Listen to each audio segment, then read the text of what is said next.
He's a beast. Yeah, he's the shiznit. Man, I'm sorry he died, man. Yeah, because like, I felt like they should have, like, I don't know. I feel like they could have at least done him better justice than getting beaten by Android 18, which is all known by Luffy. He got like jumped. pretty much with one arm. Man. And then the way how they put him inside Raging Blast 2, I think he was actually a pretty cool character, and they pretty much got his moveset from that game, which I liked. But the one attack I know they miss him for Future Gohan is Burning Attack because he apparently taught that to Trunks, and then Trunks don't really have the Maseko, so I was like, maybe they could just add that in there a little bit. Because like that move technically was like pretty much introduced in Dragon Ball Z Shin Budokai 2, Road to another road, I think. Because like you play as Future Gohan, and the story is technically all about, you know, Trunks and Majin Buu and Babidi and all of that. So, but in Xenoverse 2, I'm looking forward to seeing a lot of new things, a lot of brand new things. You know, the character creation. Now I know they said something about adding new characters in, but you know they can only do so much because of the deadline they're heading towards too, and they can only add in so many super characters from the Super Series. Yeah, but when you think about it, they have to add. They're going to end up adding more simply because the new thing they was talking about was that almost every game's coming out is brand new. They have to have or at least DLC up to the year of the release date, so they're going to still have the more super characters that we really are looking forward to. And then for I think for story mode wise, we already know what's going to happen. Yeah, Toa and Mira are going to come back, as we already see, because in the trailer they already have the Mira symbol on Janemba's face. Yeah, if you guys did not see that yet, I was looking at that like, what? But their power levels are looking way stronger this time, so they must have actually used all of Mira's power this time to actually like make them stronger to fight against them. Yeah. Now, I really hope you confuse with other characters too. Looking forward to this being is a level grinder type of, you know, game again, because that, to me, it felt like that's what the game was technically based around, mostly. Just like it was just grinding, and that was pretty much it. Like you had to be a certain level to fight this person. Hold on, wait, my video clip saved. Yeah. Hold on. Yours it too? Yeah, that's why I restarted mine over. I did too, but mine didn't like fully commit. Hold on. We can call this one. I'm gonna just add it into that same video. Yeah, it's cool. What I always do. Hold on, let me delete some of these pictures I got of me running around Toki City. Cause I met Beers and them. I was kind of happy because I took pictures and stuff. Like a tourist. Go. All right. As I was saying, that I think we should be able to fuse with like other characters because I'm not even gonna go on about that because that's really not all that great. But the one thing I did notice is that, did you notice that the initials for the Time Patroller suits are TP? Do you know that's my initials? Yeah. I was kind of creeped out about that, and that's weird how I look, just like my old signature when I used to draw my own Dragon Ball Z characters back in the day. So that was kind of a really big scare for me. I'm like, how did they know this?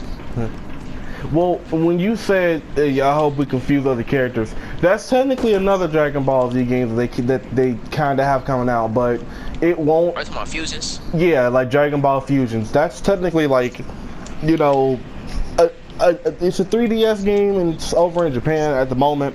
You know, but now some information about Bandai Namco and all that. They're kind of iffy because that could be a hit or miss. Now I've seen some of the footage. It's not bad. The fact that you can honestly like fuse with so many different people, that's amazing. Like doing a Goku and a Krillin, or doing a Piccolo and a Goku, that's amazing. It's all the fusions that we've always wanted to see, but better. So, you know, that game, if enough people actually would like to get it, that could actually be a success in the US. You know, something that we've always wanted to see in not just mods for like Xenoverse and DBZ Budokai Tenkaichi 3, which I've seen all over YouTube. So, But Xenoverse 2, I'm looking forward to seeing a lot of great expectations, better online play, fucking spammers. And oh yeah, that's the one thing I really want to talk about too, because I love how they did it. Like, I don't know if you've seen the gameplay yet, but the gameplay is, oh my goodness. oh, Like, the gameplay with Turles and Gohan. No, not that one. I'm talking about with the created character and all that stuff. Like, when Oh, you be able to go yeah. Super Saiyan and all that. Oh my, like, when you able to go Super Saiyan, it don't take away no stamina, no ki. It ain't infinite. That's amazing. But that means that when you use an attack, it won't spam, because I figured out why the game spams when you go Super Saiyan. It's because when you transform from Super Saiyan or Kaioken, your energy doubles. So like, instead of you having like 3 health bars, you got like 6. I mean not health bars, but ki bars. You technically got 6. Yeah. So I was looking like, when I was in Super Saiyan, I kept spamming it because I think I got like 10 or 5 health bars, and you know that doubles. So I counted the many Kamehamehas and final flashes I can do before my Super Saiyan ran out, and I figured out that it does double. And that's the way how they made it. And the same thing goes for your damage and everything if you got certain skills. Wow. So that was pretty. That was a good thing to the game though, because it makes your Super Saiyan powers come out. But at the same time, it was one heck of a doozy fighting online like that. Yeah. People was just running away and spamming super spirit bombs and whatnot, and I was kind of pissed about that. That's something I would do. I'm not even gonna lie. If I feel like I'm gonna lose, I'll Super Saiyan the hell out of that, and Dragon God Fist and Spirit Bomb and Super Kamehameha. If I feel like I can't win, I'm gonna spam. But I've gotten better, so I'm not that bad. And I like how they shorten the boards for local play too. They shorten the boards, like the running away is cut down to like a minimum, a really good minimum. And certain attacks are actually hit now because it's based off the I'll say it based off the Raging Blast 2 hit and combo method. From what I've seen and from what I play all the time, is the Raging Blast 2 hit and combo method. So I'm like, oh yeah, it's pretty much like that game. Yeah, because like I've seen, like, you know, how the way they're fighting, it's like it's on a mixture of actually Raging Blast 2 and Dragon Ball Z Budokai Tenkaichi 3. And, you know, because I know that they got a lot of complaints about, like, you know, oh, it's the same stuff. How come everything isn't like a little bit different? Well, you know, they hear what you're saying, and now they've given you a way to, you know, do it. They stepped up their game, you know. So it's a lot better, you know. It's what we were expecting for a real Dragon Ball Z game to be, you know, not like the other games that was pretty much a failures. Like most people say that Dragon Ball Z Ultimate Tenkaichi was horrible. In my opinion, I liked it only because of hero mode. That was it. I think Tenkaichi was really cool for hero mode, but I don't understand how they make. Wait, you calling me? I'll call him back later. But the one thing I do, the one thing I really do that I have a question for is that I noticed it because it was the same on every system in every game. Because I had every system and I had it on both systems. Piccolo was so freaking difficult for you to go Super Saiyan. Why? That's the only thing I know. I was like, oh my gosh. Man. Like, what the hell? But the only thing I know I really am. The one thing I know I peeped that they did for the for Xenoverse 2 is that the GT saga, right? Yeah. It's not DLC no more. Yeah, it's pretty much want to get introduced. GT Goku is a playable character already. Yeah. So that means will the story mode go from Dragon Ball Z to GT? And I hope, like, I know they won't have it. I know they won't have it in order. That might not even be a flaw for it, because if you don't have it in order, who cares? We already know how the storyline goes. Because like from what I've seen in the video of the footage already, you know, we're getting some different storylines. From what it looked like, it's going from like from when Gohan actually got, you know, murdered by 18 and 17. And, you know, going towards the whole GT look, it seems. So that's not. I can see that's actually going to be a potential little, you know, storyline in the story. And plus the whole actual little. I think we might actually have something going on with Bardock. I'm not really sure. It seems like we might, but I don't want to, you know, predict, you know, anything. Yeah. I think it might be like another loophole to where he going to see Goku fight against Golden Frieza, because in the trailer they show that happening. So I think that might change that up a whole lot. So that's gonna be like the most biggest part of the whole game is seeing Bardock. But like, if you see Bardock, see him fight not see him fight Frieza, but see Goku fight Golden Frieza, like on some of the wallpapers I be seeing about that, I'm looking like they add that inside the game. That's gonna be a big old big old U-turn to where like the story mode is gonna be absolutely crazy. Yeah. So that we're looking at some great promising things for Xenoverse. You know, they're doing a lot better. Man, because for me, I think they're doing really good, because to me, Xenoverse was a really good game, but I think that it has some stuff that needs to add and take away, and I think they did just about almost all of it. Not all of it, but they did most of it. So take away at least most of the complaints. Yeah, of the pretty game. much. Because we knew online play. Really, I think online play was like the biggest complaint they had, the biggest one. And sometimes local play too, because like if you play local versus the computer or even another player, you can't see they like. Wait, no, let me take that back. I ain't about to badmouth like that, but like when you fight against the computer in like little free battle mode, you can't see the computer's health or key, and that's for anything else you do. And I think that was a big old disappointment to me, because if they don't have any stamina or key, you wouldn't know, because they can't show it. So like, how would you know you're going to rush into your opponent if he has no more key until his key come back? Right. Because the same thing happened to that online too, because like you couldn't tell. So it kind of made it a little bit more challenging, but then also it made it a little bit more simpler, because most people could just like the little scouter button that was like to your the left part of the dial pad, you could see your level. So then like if they like their level was not that high, you already knew to just go and attack them anyway because they're weak. And I ain't like that. Right. Because I think you should at least be able to see, because sometimes these low levels having a whole bunch of stamina and key that I be fighting online, and I be like, what? How you do this? You be having like 100-something key and like 10 health. I'm like, how you doing this? And then they able to go Super Saiyan and just hit me with like 18 million Kamehamehas and I'm dead after 3 moves. I don't like that. Well, mostly everything is looking pretty good so far, especially from what the developer said. You got anything else to add?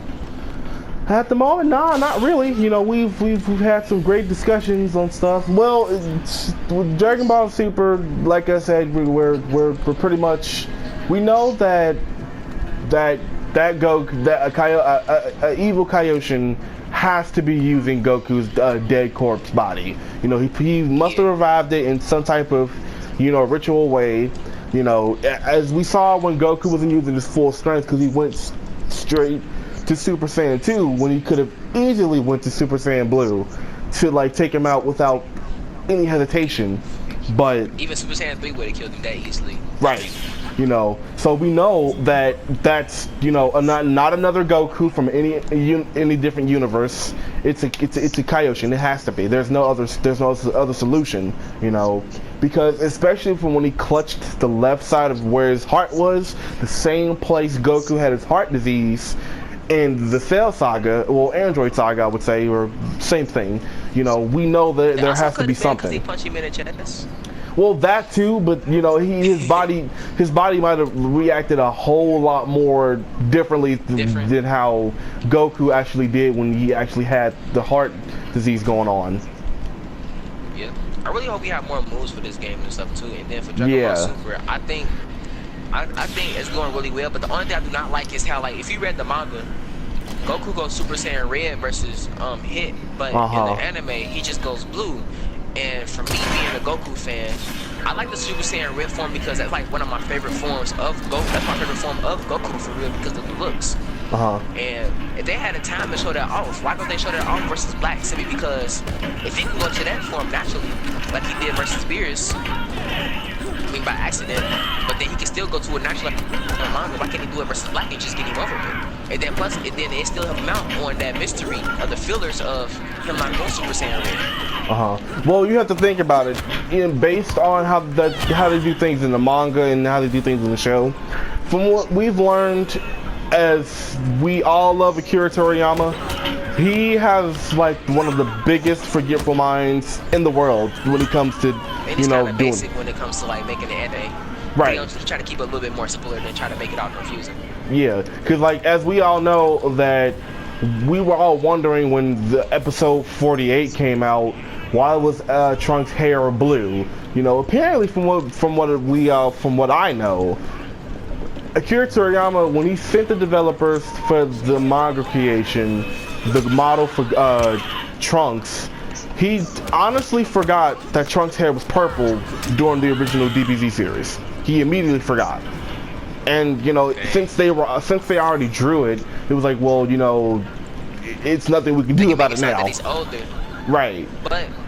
But they can also play it off because in from all of what we know from GT, you know, like even though Creature did not make GT, from GT it was still from a younger standpoint of Trunks. So blue hair kind of does make sense because he's about like 30 now, and that's when my hair was like that blue, even though she was born with her hair like that. But that could still be a trait of her family, because that would make more sense now since we already got the blue hair. We might as well the whole storyline to us, so it makes more sense.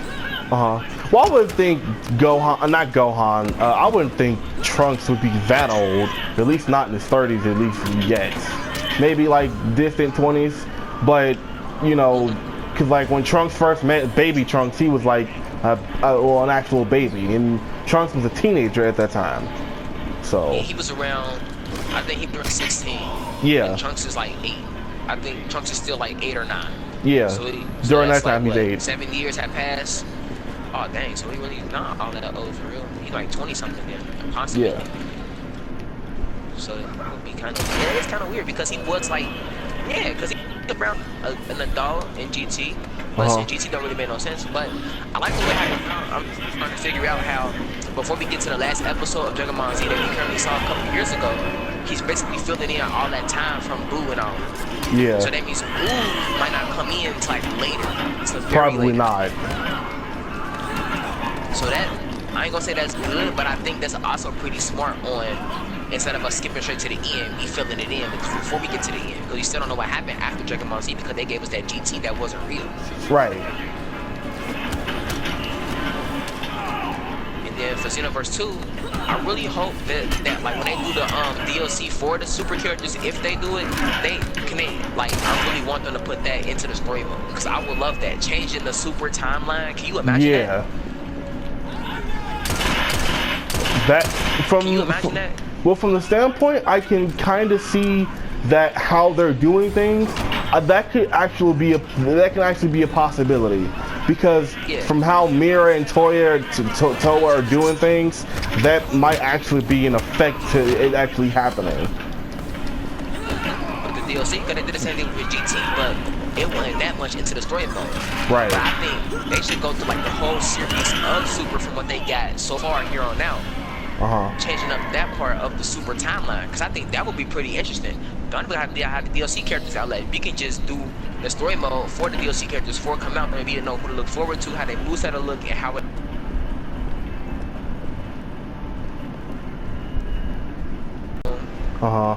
It's just Timeless Price, aka Shadow Gamer 30 with Keyskin. And we see you guys next time. See ya.